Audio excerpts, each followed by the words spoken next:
when your clients get the inspection reports for when they're buying a house. I mean, I've seen them at 100 pages long, which gets pretty alarming. And it's like, why am I buying this lemon of a house? But really, I've went through those and I say, well, here's a price range of each and every one of the items. Here are the more important ones to worry about. These are all the ones that I pretty much see on every report, and it's always there, but it's never a problem. Or these are all your cosmetic issues only. So it's a way that we can just kind of kick back and help out the realtors kind of close deals, is just to kind of give them a third party look at an inspection report to say, this is important, this isn't, this house looks fine. And just really give that peace of mind. Love that. And then this is huge. So one thing we did really early on is we started a Google My Business page. And we've been really diligent about getting reviews and then adding content to that. So if you guys haven't done this for your real estate teams, you really need to do that. So Google loves, it loves when you create a Google My Business page. It's free. And then what we do is we just add photos all the time. So anytime we take pictures, both on the real estate team and on the handyman company, we just add them to Google because Google just loves content. So we're always constantly adding photos. So as often as possible. And then, make sure you've got a process in place for getting reviews. As many of you know, if you just go to Google, like right now, and you just Google handyman near me, or if you go to your map and you near me, just, yeah. And it's, most of them don't have any reviews. There's no pictures up. Like, sadly, the bar is really low. It's a little like real estate, but it's even lower. And then you want to reply to your reviews. So, we've got 43 reviews and lots of photos on there, and Google just loves that. And I would say, I don't know, Dylan, what do you think? I mean, 30% of our business is coming from that or more. Absolutely, yeah. Probably more. And that turns into repeat business. So, I mean, I would say a third of it is coming from PPG, a third of it is coming from Google, and then a third of it's coming from probably just repeat business. Yeah, it's been along really some easy. others. Yeah, it's been very easy. So I think we probably have spent in total in the last couple of years, maybe about $100 on lead gen. Outside of the website, yeah. Yeah, outside the website. Yeah, so it's pretty crazy. Well, and Wendy, what I'm hearing too is it's very similar to real estate, and the bulk of your business is always going to come from, really, it's the 80-20 principle, right? Most of your business will come from about 3 key things. You may have some onesie twosies otherwise, and yet where do people go to find contractors? They go to Google. Yeah, and they ask their friends and family, who do they know, who have they used, and same models. Yeah. So the other thing that we did, I'm not really sure how this happened. I think this came through Google, is somehow we got in with a few of the top commercial property management companies in Austin. Because these property management companies, they like to do what's called a net 30. And essentially what that means is they don't want to pay us for 30 days. And if any of you have worked with a handyman, you know that generally they want to get paid like right after the job is done. And so they pay us an exorbitant amount to do things. My son was working for us this summer, and he went and picked up a pallet at the Apple store. And he was like, Mom, I just got paid $375 to pick up a pallet at the Apple store. And I think that's pretty typical of some of those jobs, Yeah, I would say that's our biggest cake job, would be the haul off jobs. Yeah. But because we're on Google, these management companies, and they're pretty much all out of state, all the ones that we work for, they just find us on Google because they got to find somebody somewhat local, and that's just responsive and can complete jobs for them, because that's all they're trying to do is just get these jobs closed out. So we can even charge a little bit more because they are commercial, but also because of that delayed payment, we like to charge a little bit more just because it's a little bit more just wait and hassle on our part. But I would say that's kind of the downside to it, is just waiting on the payments. But with one of them, they're even net 45, but I mean, they give us probably 3 jobs a week. constantly. So it's like once we wait that 45 days, and we're kind of getting paid pretty much continuously from then on out. So I would say that's the only downside to commercial, but Well, and and there's I a little think bit more involved with photos and the way you have to invoice. But I mean, it's kind of our, I would say commercial probably about a quarter of our business that we're doing. Yeah. well, and as realtors, we're kind of used to doing a lot of work and not getting paid for a while. It takes some time, right? Yeah. Before we see it. Yeah. The thing of when we come into businesses like this to just prepare for, though, is there's material costs involved, right? So recognizing that payment process really probably won't feel that much different from what you as an agent's used to, and yet making sure that there is capital ready to cover material costs in the interim before we recoup that. And then, like Dylan said, once you get on a good roll, it's just cash flow management from Yeah. that forward. Yeah. And that is a big difference, because you're talking about, with real estate, you're probably making, $8, $10, $12,000 a pop. And with this company, sometimes you're making $175 a pop. So you really need someone full time to be managing all of the accounts payable and all the accounts receivable, and making sure that you're, collecting on it. Otherwise you can get quite behind. We were looking at the P&L last month, and it was like, oh my gosh, where did this $40,000 kind of deficit come from? And it was really because we had all these big outstanding payments. And so, yeah, you really have to make sure you've got a bit of a nest egg in order to make it all work. Where else do you guys get business? So comes in from Google. Commercials grown pretty organically for you guys for that very reason. Yeah, one of the things that we did early on, this is so random, but I live in a pretty high-end neighborhood that has a very strong neighborhood association. And I know that I've got like a neighborhood kind of, email listserv, I don't know what you call it now, but and we're always sending referrals back and forth in the neighborhood. So we actually paid to advertise for about a year in 2 neighborhood newsletters. And you can see they look sort of old fashioned, but Hyde Park is a very popular neighborhood here in Austin. So is Barton Hills. And so we just did that. That's probably where the $100 came from. And that's been really successful. And, Dylan would tell you that we have a lot of business in Barton Hills, and we have a lot of business in Hyde Park. And so, you can run all over town, or you can concentrate in an area where, people are a little bit wealthier, and that's, pretty close to home. And the other thing that we've done is, just utilizing agents in the market center. We've handed out tacos, just gone around and handed out tacos in our business card, breakfast tacos, and just let people know that we have a handyman business. Our stager has been a great source of business. So our handyman company works very closely with our stager, so it's all very seamless. And then, of course, other vendors have given us business. And then, our office, so our agent office, so many times somebody posts on our, Facebook forum for our, Keller Williams office. And whenever I see someone looking for a handyman, I just jump on, so just kind of monitoring that. We see a lot in our area. I live in a very rural area. So all these small towns have their community pages, and more often than not, you follow the ones that are for surrounding communities that you're visiting frequently. And it always there are people in there asking for recommendations and referrals for different things. And it does take a little bit of effort to just go scroll the page. You may not always see those kinds of things pop in your feed. And so just building the habit in, whether it's you, an admin, once a day, right? Jump in and scroll those pages and see who you can start interacting with, and get yourself in the game of, can you just get in the door?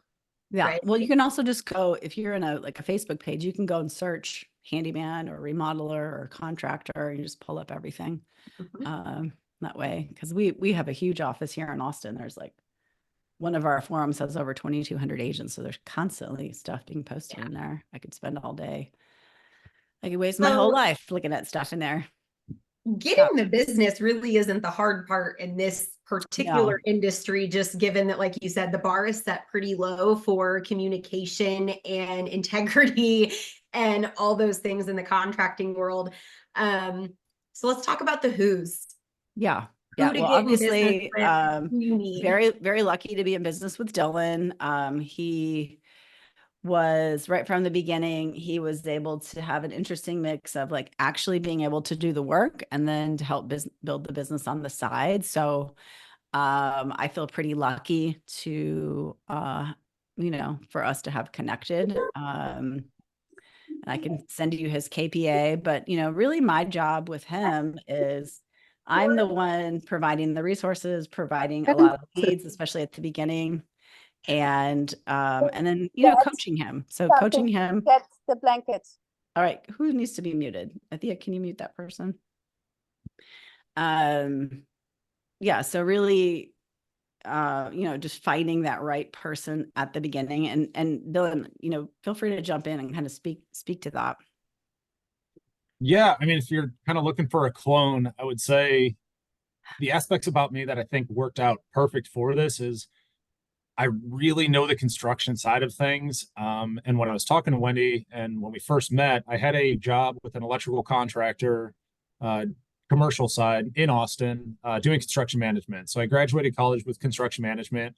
I love being surrounded by construction. So I really I knew the management side a little bit as to running a job, being organized, following a schedule, and kind of all that aspects of things. But on the side, my hobby was working on my house. So when I bought my house through Wendy's group, I bought a fixer-upper, spent probably about 2 years fixing that up. And when I first met Wendy, I just kind of gave her my spiel of it'd be nice to have my own handyman business at some point. And we just got kind of talking and morphing. So the reason why I never did it, or I didn't think it was really doable, is because I don't know the business side of things, which is where Wendy came in. She's got the resources, she knew the business, she knows the systems, or at least the way to direct me into the way of finding our own systems. So that's really kind of what we were looking for. And I'll kind of do a deeper dive in a little bit on kind of how we started out here, but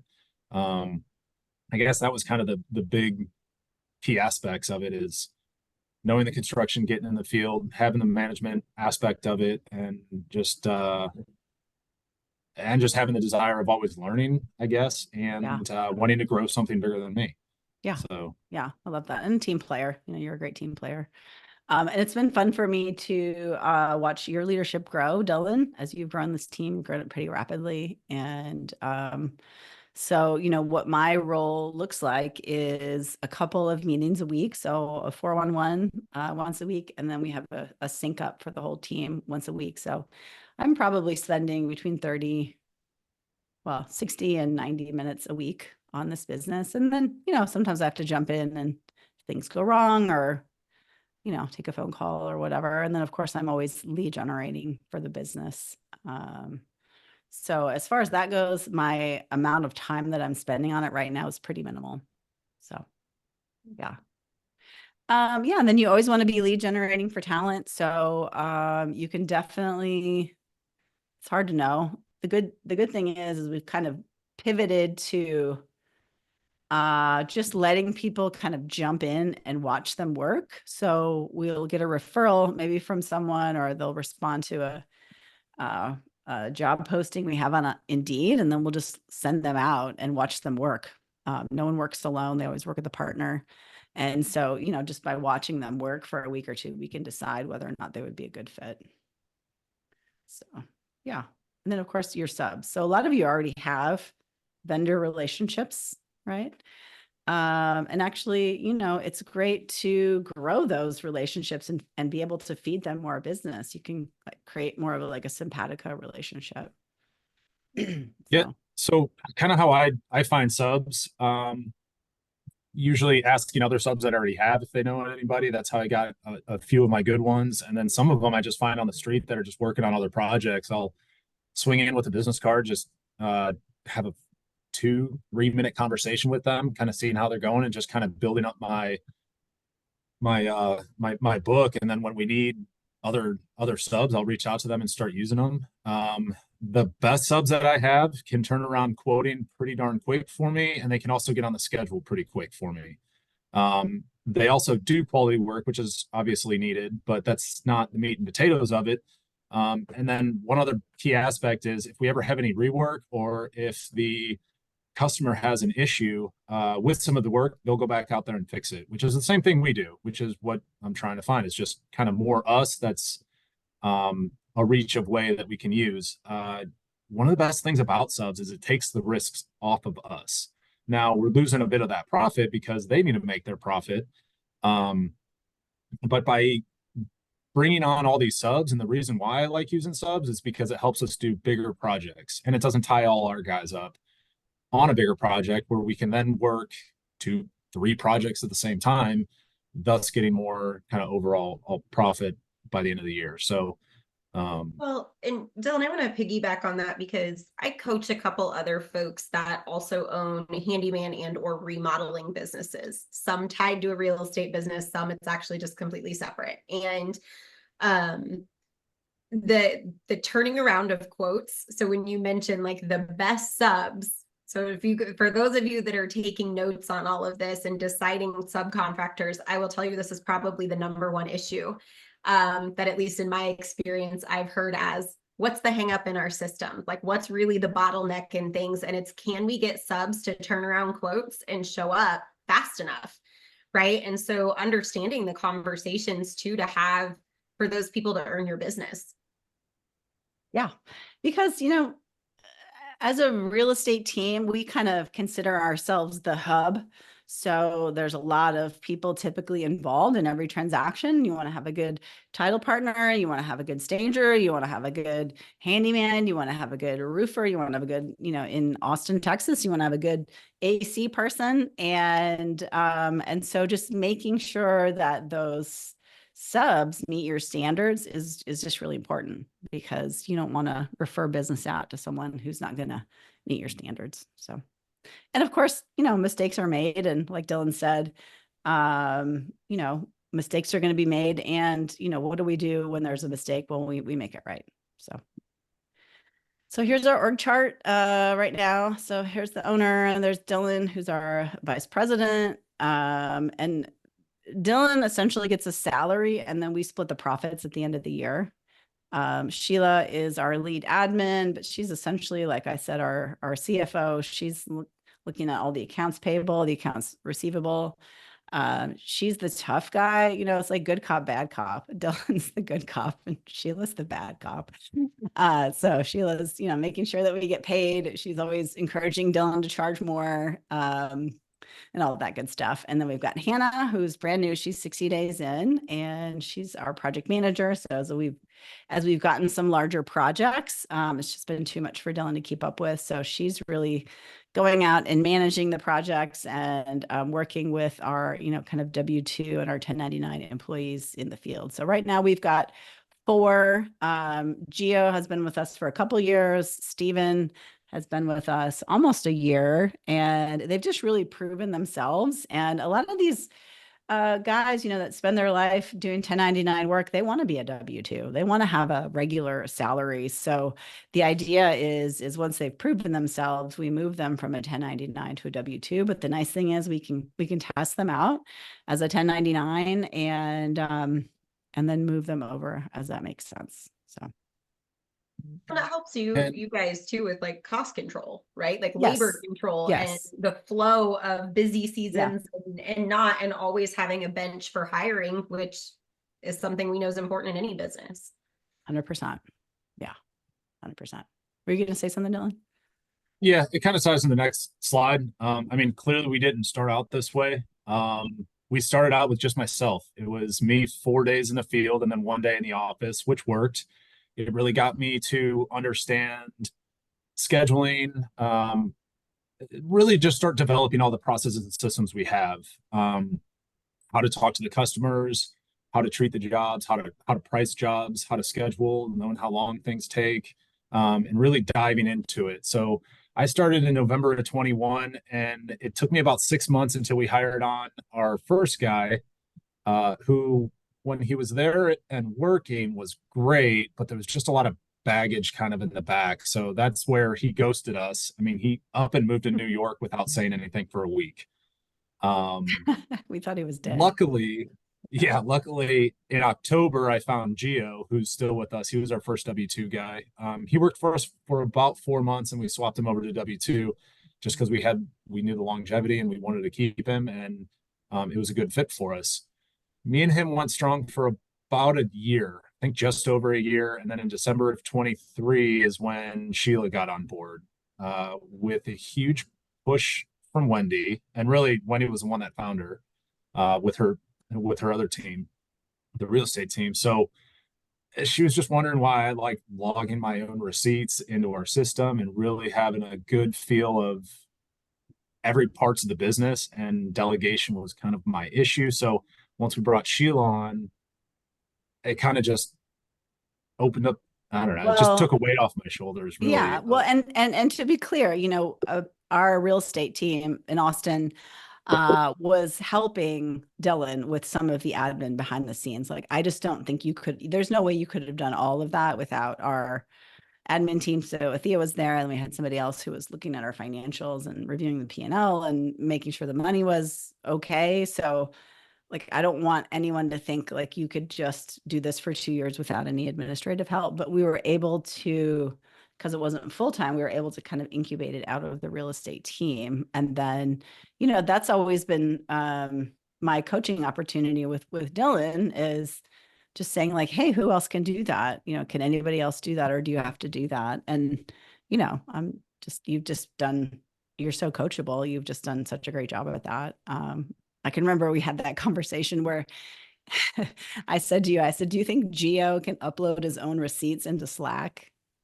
And you just looked at me like, no, like, I don't think so. And I was like, no, Gio is really very smart guy. Like, he can do this. And then that was kind of the beginning where you had a little taste of leverage. So Yeah, but one of the key points that you had there was just the integration between the two teams was a good reason why this business is doing as well as it is, just because there was so much overlap and help that we pulled from PPG, but it wasn't really a cost to PHS, which yeah, pretty much kept us afloat and positive, which is why this joint venture is pretty, I guess, as powerful and successful as it's been. yep. I wouldn't say that it's been hard. It's been a lot of hard work, but it hasn't been super hard because of it, because I know the construction side, and then Wendy has the resource side and the business side. So that's Yeah, another well, it hasn't been kind of hard key because reason. there's always been enough leads. You know what I mean? I think that's when it gets really hard, is when there's not enough leads. And for us, what's been hard is creating the systems fast enough, hiring good people fast enough. You and I making sure like we're figuring everything out fast enough, but just it hasn't been hard because we've never really struggled with our leads. So that's been nice. Yeah. So once Sheila got on board, that kind of opened things up. And about 2 months later, we hired our third full-time handyman. So it was me, Gio, and now this third guy, Steven. And that was January of this year, where we brought him on board. But I was still out in the field 4 days a week and in the office 1 day a week. That went on till about April this year, where we said, you know what, let's just hire more. So we brought 3 guys into the field, which was probably one of our downfalls, but it got me off the tools and into the office, which was a huge milestone for me, of just, again, kind of giving up some control and just delegating and really kind of bringing more people on. So, and since then, I've been off the tools except for a kind of a day here or there. So now it's pretty much full go in the office. Uh, and then we got to the point in about July where Wendy's like, who's our next hire? I'm like, I don't know, maybe a project manager. And I want to say probably a day or two later, I started to realize how much project managing I was doing. And it essentially annoyed me in the next 2 weeks of how much I was doing there, where I can't Yeah. focus anywhere else. So it was just time to bring on a project manager at that point because Actually, what happened was in March when I was hiring my executive assistant, I met Hannah and I thought she was amazing. And she and I really clicked. I ended up hiring somebody else for the job who just had a lot more experience being an executive assistant. But I said to myself, because one of the things that she said she really loved to do was like manage real estate remodel projects. So I just squirreled that away. And I actually gave you Hannah's number in March. I don't know if you remember this, but I was like, you should call her because you're going to need a project manager soon. And then you didn't. And then like 3 months later, you're like, I think we need a project manager. I'm like, yeah, you should call Hannah. And you're like, who's that? And I was like, I gave you her number 3 months ago. Luckily, she had gotten a job and then that didn't work out. So she was still available, which was a gift. And there you go. So always be looking for talent, even if they don't, even if you don't have a spot for them in your world at the time, you might in the future. So I am incredibly grateful, by the way, to both of you for this. So thank you so much. I very much appreciate my position with this company. I love it. Of Well, course. you're killing it. Yeah. This is super important. So it's just like the Millionaire Real Estate Agent tells us your first hire outside of your lead person is really going to be on the admin side. So Sheila is amazing. She does invoicing, accounts receivable and payable tracking, payroll, taxes, and compliance.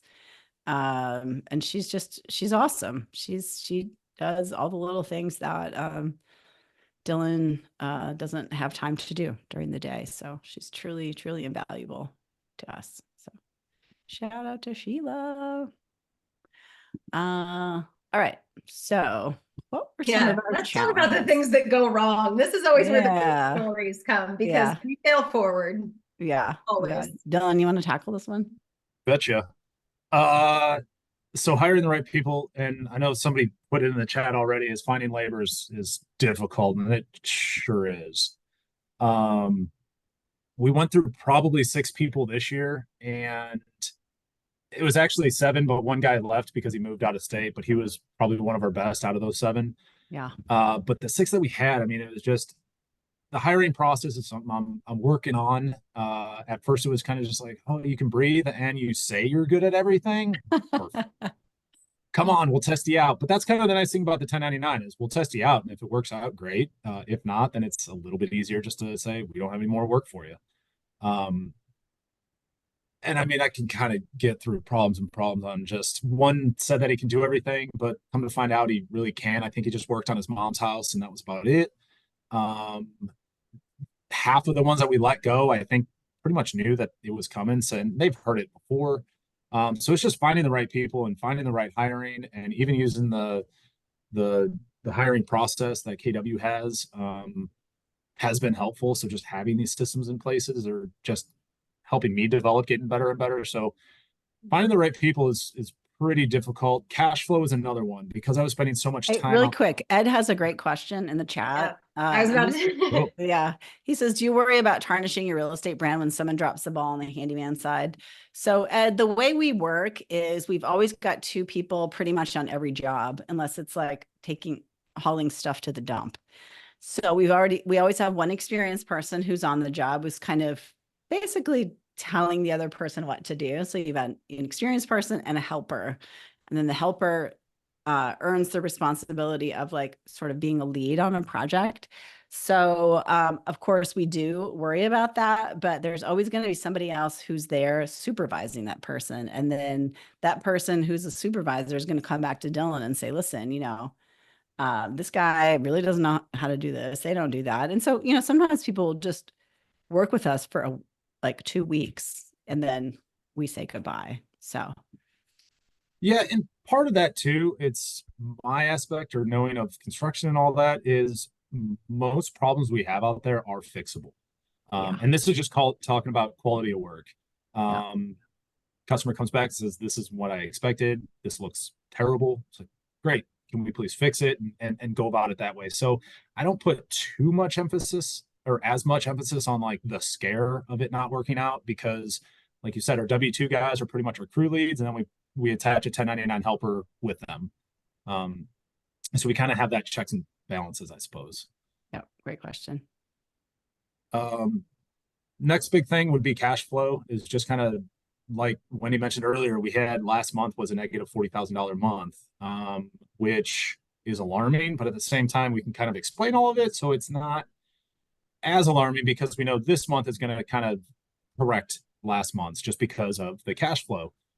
It's collecting the right deposits at the beginning of the job before we start. It's that lag for the commercial payments that we kind of know about. And it's also sending invoices out at a reasonable time and following up on those. Because I spend so much time project managing or being out in the field or doing other things, I just wasn't focused as much on this because it's coming. It's a guarantee. It's going to be there. So I kind of had a lower priority on it. And that was one of our downfalls or challenges as we were growing. And now that we have Sheila and Hannah on board, that's not as much of an issue. Estimating correctly is, I mean, make or break a company is going to be the estimating for when it comes to construction. If you don't estimate it right and it's way low, but you still have to finish that job, it's kind of one of the things that happens. So I don't have kind of a quick fix there. It's just that's going to come with experience. We've had quality issues and rework along the ways. When we had those 3 guys on, it was probably our worst month. One, because we were blowing through labor because we had an extra 3 guys. So we kind of had people standing around a little bit, but we also had so much rework to do to go and pretty much fix everything that they've touched. One guy, I mean, he went in there to go fix it and he made more work for us. So we were back there doing rework a 3rd time, but then doing even more work. So it's just something that we were just so busy, I didn't have a lot of oversight on. And that was the learning lesson that I pulled from that one. And then delegation is the other issue that we had. I wanted to keep my claws into everything and not kind of release the projects out or give this out. So it was just kind of one of my challenges because I'm so busy with everything, but I didn't want to give anything up. Yep. Yeah, you got to inspect what you expect. Mm-hmm. So a few things. We're not going to go to our website, but you can look at our website. It's papasanhomeservices.com, or actually papasanhomes.com. It's not the most amazing website. We're about to do a pretty major revamp of it, and you don't really need anything fancy, if I'm honest. You can I build just a need basic. to know you exist. Yeah, it's that just you're third-party real. validation that you're alive. We've got an Instagram account, with a few followers. Just people want to have third-party validation. So between Instagram, Google My Business, and a website, that's pretty much all you need. A couple months ago, we decided we needed to level up our software game. So before that, we'd been using Airtable, which is kind of I don't know, it's Google Sheets or Excel on steroids. And so Dylan went to a building conference, I guess, and JobTread is really the industry standard. I think it's pretty affordable. The customer service is really good. They have a great library for training, and probably not going to go into it. But if you guys are interested in a demo of JobTread, I think do we have an affiliate link that we can put in the chat? Yeah, if Sheila's on here, she can add those too. It's one link will be basically to their homepage with a 5-minute video of just showing a complete overview of what it's capable of doing. And then I think we have another link there if anybody wanted to kind of sign up, if you can kind of run through that. Our success manager that we have tied to us can kind of help that out and facilitate a full demo. But with JobTread, it's everybody that works at that company has construction experience. So it's the software generated solely to just construction. And it's one of the softwares out there that is priced extremely well. And they're doing a crazy amount of business and they're not upping their prices because they don't need to. I went and did a conference with them about 2 months ago and met the owner and pretty much the entire company there. And it's an amazing company and I can't say enough good things about them. But one of the best things about them is if you ever have a question on anything, there's plenty of videos on their site where you can learn yourself, or you have a success manager that you can ask questions pretty much any time of the working day. So And anything you can imagine, it does. It does. Like you would want it to do, it does. We're only using a fraction of it, but it's tracking. You can get really granular with some of the details and estimating that you're doing. You can do timesheets. I mean, the list goes on and on of all the things that you can do. And we just keep, I think we know that really leaning into the software is going to eventually make us more profitable. So. it definitely will. I mean, we didn't start with it, nor do we need to. It was something that we definitely grew into. But when I started noticing I was spending way too much time putting estimates together in sheets, then copying it to Word, then printing a PDF, then dropping it into an email.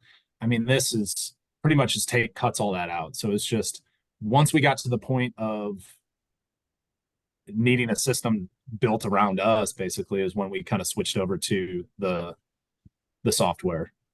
And then something else that we use is just Slack.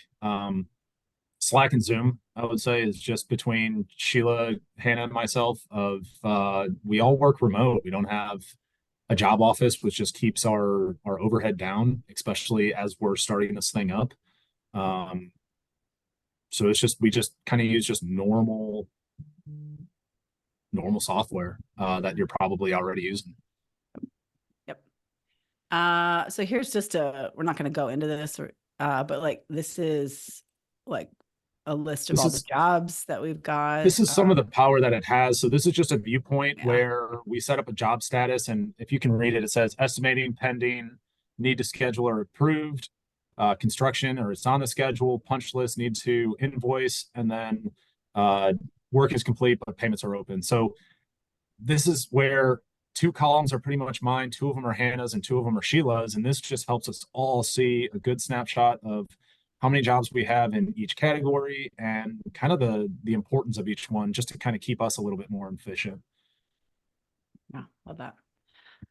So here's what to expect in terms of finances. Our goal the first year was just to break even. So we knew that we were figuring everything out. And, Dylan does get a salary. I do not take a salary with this business. We just agreed to split the profits at the end of the year. So the first year we made about $30K, which was about 10% of the revenue that we made. Year 2, we made about 65,000. So we about doubled. And then our goal this year is to make $1 million in revenue, which for us will be about $100,000 in profit. And our goal this year was 15% profit. We did hire Hannah. And we've just been growing a lot. So I think when you're kind of in startup mode, you tend to invest in people, or at least I do invest in people so that you can have a future return. And that's definitely what we've done this year. We've invested in a lot of the people that we've got. And so our future goal will be to make 25%. So if we're doing $1 million business, that's $250,000 in our pocket. And to me, that's a business worth owning, especially if I'm only putting in a couple hours a week in this business. So, well, and Wendy, I like that you talked about how like your startup year expectations. So year 1, year 3, year 5 are going to look very different. And I mentioned I work with some other similar businesses who are way further along in their companies. They're not in their infancy stage anymore. And I've got one in particular that we're working on taking them from a 25% to a 40% profit margin. And so it's that evolution and the understanding where a lot of you in here, it's like, we're going to look at MREA budget model and we see 40% profit, and understanding that may not be the case in this particular business, especially in your early years.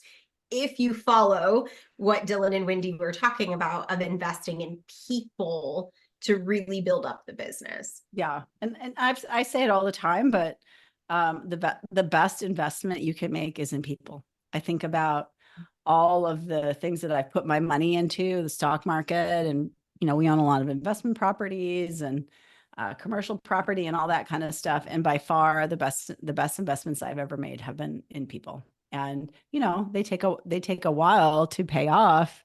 And, this is, Dylan is supporting his family. So, how can we get to the place where he can look up and feel like really great about what he's done? And so that we both feel like this is a business worth owning, So, okay, yeah, our secrets. All this. So, want to just kind of throw out what I think is working the best for us. And honestly, none of these are really secrets, but I think a lot of people know contractors, the bar is pretty low to find a good one. As long as you have somebody that communicates well, even if it's not that minute, but they just communicate well, they show up when they said, and they set decent expectations for you. Um, it's been working out pretty well for us. And some of those expectations that are really important to me for setting is timing, just how long things are going to take, or giving them kind of a good view of like, you're going to get disrupted for about 3 weeks here for us to go and change out this bathroom. But we work through it and they kind of know that up front. But one of the biggest ones, and that's really important to me, is hard bidding all the projects. There's other ways of doing it. You can do cost plus, you can do kind of time and material, but there's a lot of unknowns there, and it brings a lot of unease to what am I going to be spending here. So I like to hard bid everything. So this is the dollar amount that you're pretty much going to pay, and if I'm not including any of the material, I call that out up front. So they're not saying, oh, I'm going to have a $15,000 reno. That sounds great for my bathroom, but then it's really like 22,000 because I didn't include any of the tile. So it's just setting those great expectations up front and just having that dialogue. The next one is just being a good person. It's kind of worked my whole life, I guess. And it's that golden rule. I just treat everybody well. I'm more of a giver than a taker. And part of that, when running jobs and having contractors in the past for myself, and knowing kind of what I liked, what I didn't like, and seeing it on the commercial side, is I don't let money run the job, at least when the job is being performed. So when I was out in the field, I really didn't follow the metrics. I didn't follow actuals versus estimated. I just, once the job started, it was all about the job and getting the job done right. Whether that's, we're going to use this little bit of extra material because we're already here doing the work. It doesn't take much extra and we're just going to go and do it. And that's the way that I wanted to kind of run the jobs and not let the money run. Some of the unfavorable jobs, I would say, is the ones where I got haggled up front to chop my price. And I would do that, but then I would run the job like, oh my God, are we even going to break even? Are we going to make any money on this job? Like, almost starting to think about shortcuts on the job in order to make it work. So that was one thing that I really don't like doing, is the price is the price and it's already pretty lean and bare bones. But I also like to have a little bit extra in those because I like to give extras. I don't like to give discounts. I like to give extras and extra value throughout a project because I'm also there for developing relationships. It's not just a transaction for me on these jobs. I want to build this relation with somebody because that's how we get referrals. That's how we get repeat business and repeat customers. So knowing that I don't want to spend a lot on marketing because I want to keep more of those dollars just in house, that's where I guess I would say I shifted some. And always looking through the lens of the customer. So for our deposits, I set up 3 different levels of deposits. If the job is $1,500 or under, we collect at the end of the job after everything's satisfied and good to go. From about 1,500 to 15,000, we'll do a 50% deposit up front. And then 15,000 and over, I think 15% or 50% is way too much. And it's uneasy for the customers. And I like them to just kind of be at ease. So we'll charge about 20% and then we'll do progress payments throughout. So whether that's 3 or 4 payments throughout, or just maybe the deposit and then maybe the final, it's kind of a case by case basis for some of the bigger process, or it's just a case by case for what we want to do. But one of the important things to me is negotiating the price up front. I'm starting to get a lot more kind of careful with, and luckily a lot of the customers that we send, we don't have that conversation. It's here's the price and they say okay, and we go and we get the work done. Well, Dylan, what I like about what you said, in our world, we talk a lot about like surprise and delight clients throughout the experience. And so recognizing that same thing applies where you're able to build in the ability to go above and beyond for a client, where in their mind, it's, hey, we're going to go ahead and do this. Hey, we went ahead and did that without having to have the money conversation, or it's going to cost you this much more. And and just internalizing that, yeah, we do play a little bit with our profit margin to be able to provide the better experience. Yeah, I mean, you know, Tracy had a good question in the chat, which is, do your clients shop around? Yeah, a lot of them shop around, but we have so much repeat and referral business, especially for some of the smaller jobs. It's not worth their time to find someone who'll come out and do the job for $75 versus 150, which is why we've kind of focused on a couple higher neighborhoods. And you know, we don't win all the jobs, but we win 85, you know, I think we're at 85% was our goal, and we're really right there. And then, you know, once they know, love, and trust us, then they just don't have to think about it. You know, I know for me, I don't want to have to think about it. So Yeah. Oh, one thing that just sparked my deal is one of the things that annoyed me in the past with contractors, like you have an electrician come out to do a job, and then at the end of the job, he comes in and says, "Oh, you got to get a sheetrock guy to go fix all the holes I just made." I'm like, why didn't you say this up front or like let me know? So we're a full service contractor. It's the entire job. There's no gray areas. There's no gaps or anything. And what we'd like to provide is that once the job is done, there's no extra chores for the homeowner. There's nothing extra, and there's not too much we would exclude, I guess, when it comes to work. And that's where all the subs come into play.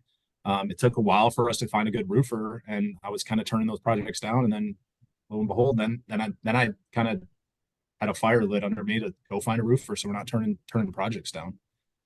yeah, the reality is that not everybody wants the cheapest thing. There's lots of people out there who just want it handled. They don't want to have to think about it. They want to know that it's done well. They just don't even want to have to worry about it. They don't want to have to come home and like throw away all the, you know, paint paper or tape that the painter left in the garage, or they don't even want their garbage can stuffed full of that stuff. You know, I know I've done that a million times where I've had somebody come work on my rental properties, and it's like, yeah, you guys left all this crap here. You know, who wants that? Like, I'm a busy professional, like most of our clients are, and they just don't want that. And if they do, if they want to do it themselves, then we're probably not the right person for them, which is totally fine. You know, we don't win all the jobs. And that's not our goal, to win the jobs. So it's just like real estate, you know, not everybody wants the most money for their house. People sell their house for a lot of different reasons. And a lot of it is, you know, people will pay for good service. So, especially honestly, we've got a huge cohort of millennials who don't know how to, they don't do it themselves. You know, they don't know how Well, to, they they weren't don't want taught to the learn. trades. Yeah. Yeah, they don't want to learn, which is totally fine. You know, they leverage out a lot of things in their life. And, you know when I was doing all of our fix-its on our rental properties, I did a lot of the work myself. And how dumb was that? You know, I wasted a lot of time doing that. So. All right. Well, sorry, we said we'd have a few minutes for questions, but we'll definitely stick around. So if you guys have specific questions, we'd love to answer them. There's a couple in the chat, Wendy, if you guys want to jump on. Ed had one around just initial startup and bankrolling. So I would say, Ed, right at the beginning. So you always want to have about ideally 6 months of reserves in any business that you have. Did we start with that? No. Did we chip away at that? Yes. Do we sometimes have to pull from that if we've got a little bit of a cash flow issue? Yeah, we do. So, but that's always your goal. So whatever, you know, obviously at the beginning, our costs were pretty low, as you know, Dylan's salary. So I had reserves in the real estate team, so I wasn't really worried about that. But you know, that would be your goal. Start with 3 months of reserves or whatever your expenses are, and then make sure you get up to 6 months, because, you know, COVID could happen. And then Tracy, do you tell clients that you actually sub out? I'm gonna let you answer that one, Dylan. Yes and no. Sometimes I do, just in the sense so that they kind of know it's happening. And if I do, I just say there are trusted subs are the ones that I use constantly. I don't have enough work for them to keep them full time. And then sometimes I'll even just tell them that I got a sub that does this because I hate doing tile. I can't be profitable at it, and they can do it way better and cheaper than I can. So that's why I like to use subs. So if I do, I kind of explain why a little bit there. why we're using subs instead of just saying, oh yeah, they're subs. Yeah, this is a good question from Tracy. Yeah, you want to make sure you have really good insurance. So that's like a non-negotiable. So you want to hire subs that have insurance, and then you want to have insurance yourself. So one of the rookie mistakes we made was we went in and we installed, I think wasn't it a coffee maker in a commercial building? Yeah. And Our so one and only. yeah, so we put in a water line, just kind of forgetting that it was a commercial building, and the water pressure in a commercial building is completely different than a residential property. And so the water line burst on a Friday afternoon. And when everybody showed up, of course, the timing was terrible. It could have burst on a Tuesday morning, but it didn't. So when everybody showed up on Monday morning, the building was flooded. That was not fun. Thankfully, we had good insurance. I think we ended up paying like $5,000, which was our deductible. Our And then deductible was 1,000. our deductible was 1,000. Yeah, I it's think they really ended up low. paying out like 104. Yeah. And then the insurance company promptly dropped us, which was fine. So that really saved our butt. I mean, because that would have been tough to recover from. That was really our only big overhead. I came with all the Yeah. tools, or all my tools. And since I was working on jobs, I was more direct labor than indirect, except for that Tuesday. So I mean, our startup costs were really low. We were using a lot of Wendy's resources when it came to a little bit of other labor and her office. So it really wasn't a whole heck of a lot. And because we had a number of jobs kind of already set up, or at least the flow from the real estate team, we got in on jobs and started building our nest egg pretty darn quick. So that's why I would say things were pretty good for us, I guess, just because we had those reserves and we built them up pretty early on, and then had them for times like last month. Other questions? I love I that have you two said questions. that of like, we Yeah. need, it's all about the who. For sure. Yeah. Somebody had a question? I have a couple, Wendy. It's Chuck Johnson. Hey, Chuck. Hey, I'm actually doing right now, been working on a while exactly what you guys are doing, and for the same reason, actually. And I just have two questions. I've been listening all over that I thought was where the necessity part for me is such poor quality. I'm just wondering from Dylan, how's he really managing that quality to make sure that you are delivering what you and I got so frustrated why we even want to start this company? Great question.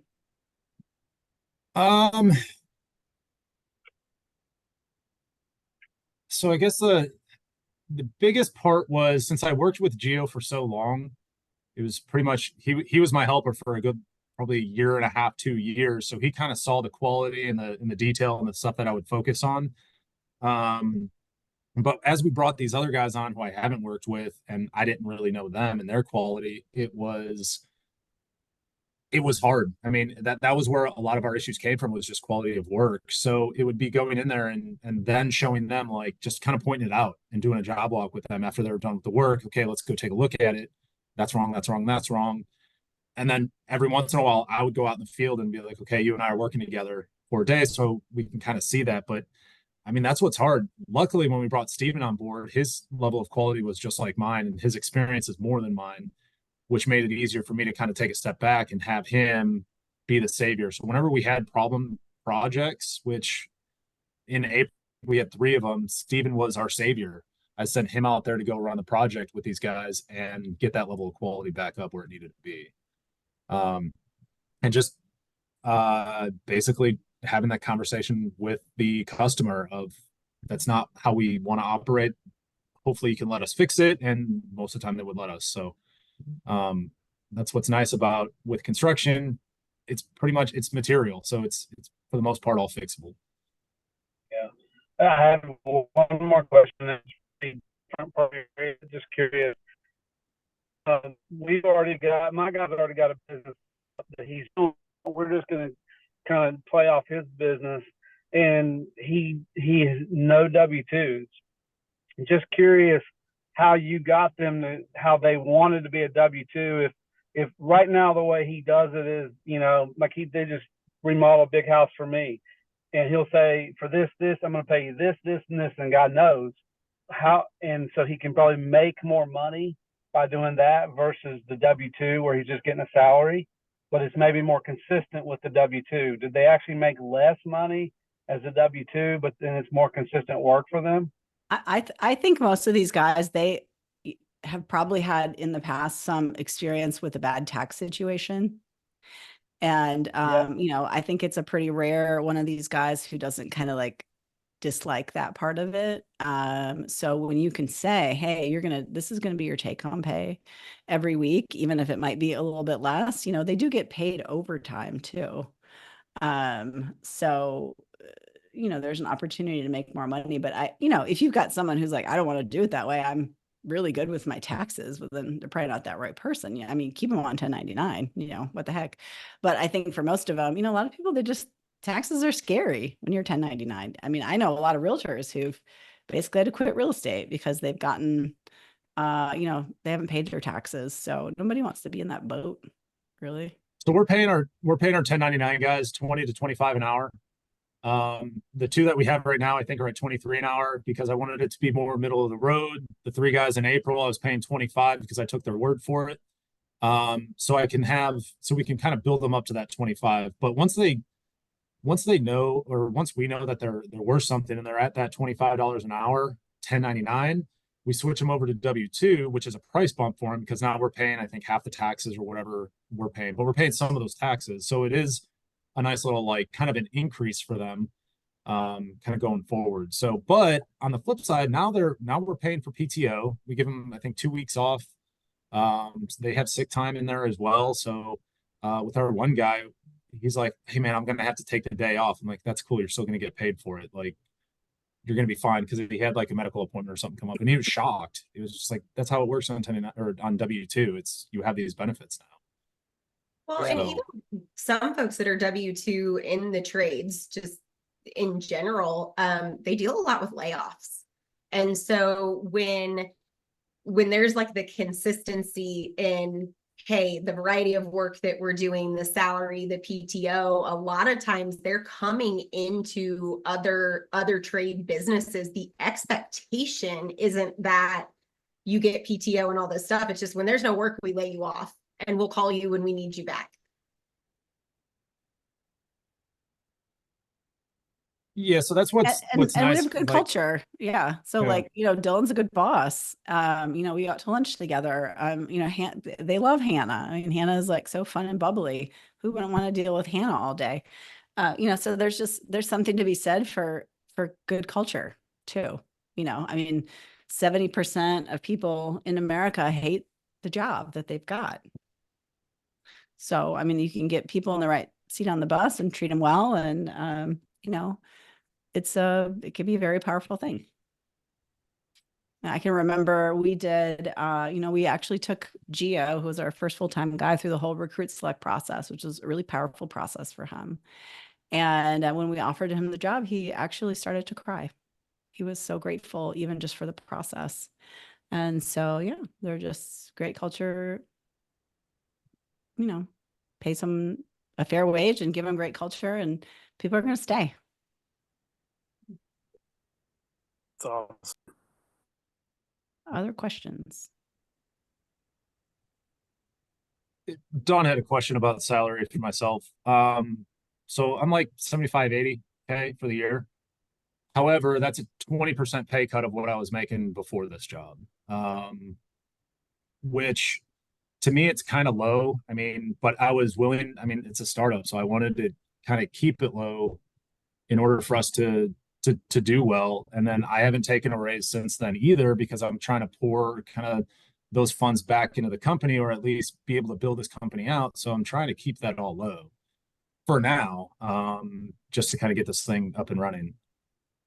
Yeah, and I think my question was, as we're looking for that partner, right, to run the business with us, you know, what salary conversations, in addition to kind of buying into the business, potential profit in the future, you know, what can they expect financially coming in? So thank you for sharing that.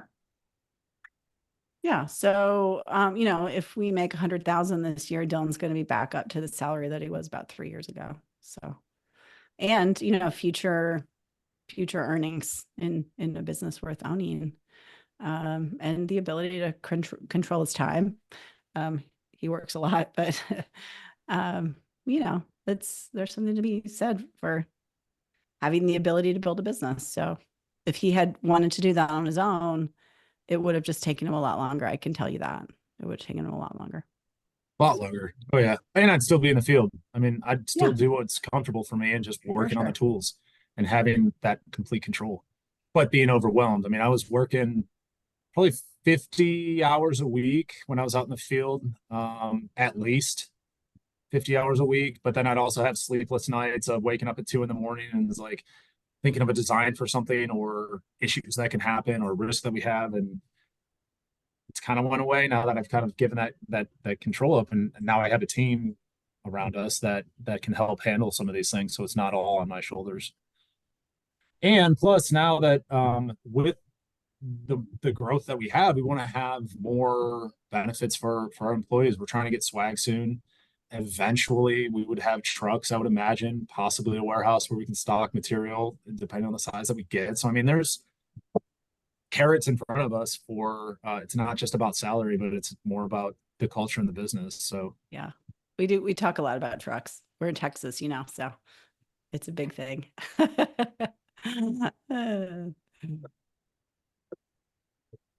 right. just Well, to kind of throw it out sorry. there, one last thing. The phone number on the website is my phone number. It goes to my cell phone. So if anybody is looking to do this or have more questions or just want to reach out and just kind of spitball, that's my number on the phone, so you can find it, or on the website, so you can find my number pretty easily. And I don't mind having these conversations. It's a fun process so far, and we just hope more people kind of do it, just because the benefit or the potential here that we have is really just limited to what we want to make it. Yeah. And we'll send this recording out to everybody who signed up for it. So along with some of those links for JobTread and our website and things like that. So thank you guys so much. We so appreciate you. And anytime you have referrals in Austin, Texas, we'd love to help you out. I see a lot of our referral partners out there. So we appreciate you. And yeah, go out and make $1 million. We'd love that. Bye. Bye, guys. Thank you so much.